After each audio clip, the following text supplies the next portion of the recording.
ناظرین السلام علیکم ورحمۃ اللہ وبرکاتہ. میں علی باصفا، آپ دیکھ رہے ہیں SLN چینل پیغام حق. آج جامعۃ المصطفیٰ سے آیت اللہ ڈاکٹر علی عباسی نے ممبئی مہاراشٹر کے علماء کرام سے ملاقات کی اور علم پر زور دیا. ساتھ ہی ساتھ ہندوستان اور ایران کے رشتے پر بھی ڈاکٹر علی عباسی نے زور دیا.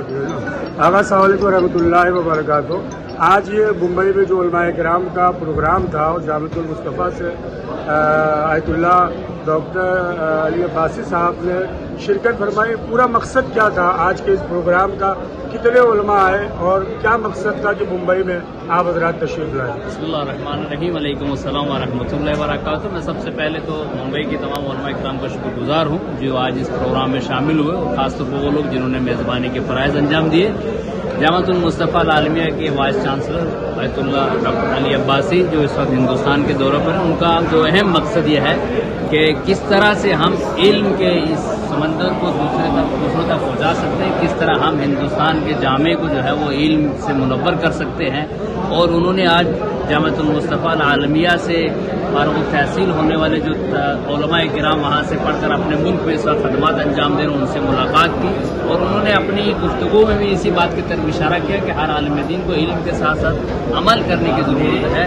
اور جو جامعۃ المصطفیٰ کا اس وقت مقصد ہے کہ ہندوستان اور ایران کے درمیان جو ثقافتی تعلق اور جو رابطہ ہے اس کو زیادہ سے زیادہ مضبوط کیا جائے. اور یہ رابطے کا سب سے بڑا اور بہترین پل فارسی زبان ہے. اس وقت اس پر زور دیا جا رہا ہے اور ہندوستان کی گورنمنٹ کا بھی ایران شکر گزار ہے کہ جس نے فارسی زبان کو اپنی نو زبانوں میں جگہ دی ہے.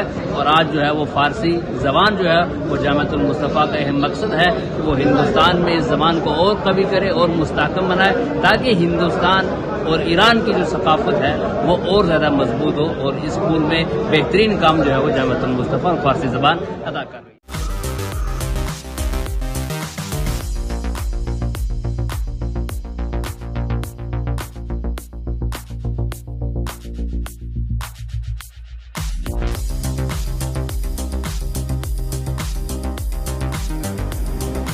حضرت امام رضوان الله علیه درود میفرستی.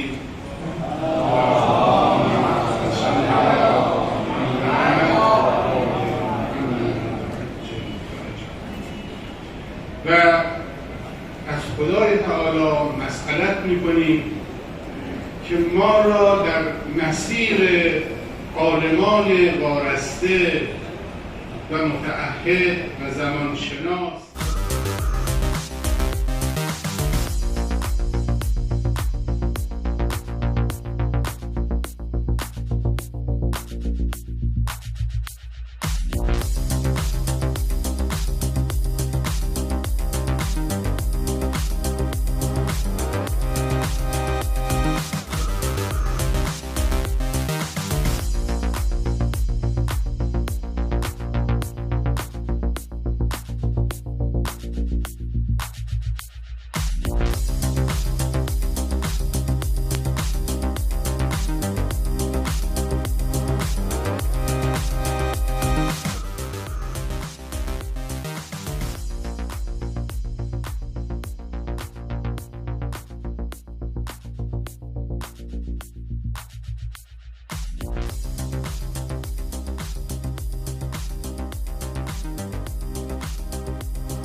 اسی طرح دیکھتے رہے SLN چینل. میں آپ سے چاہوں گا اجازت. والسلام علیکم ورحمۃ اللہ وبرکاتہ.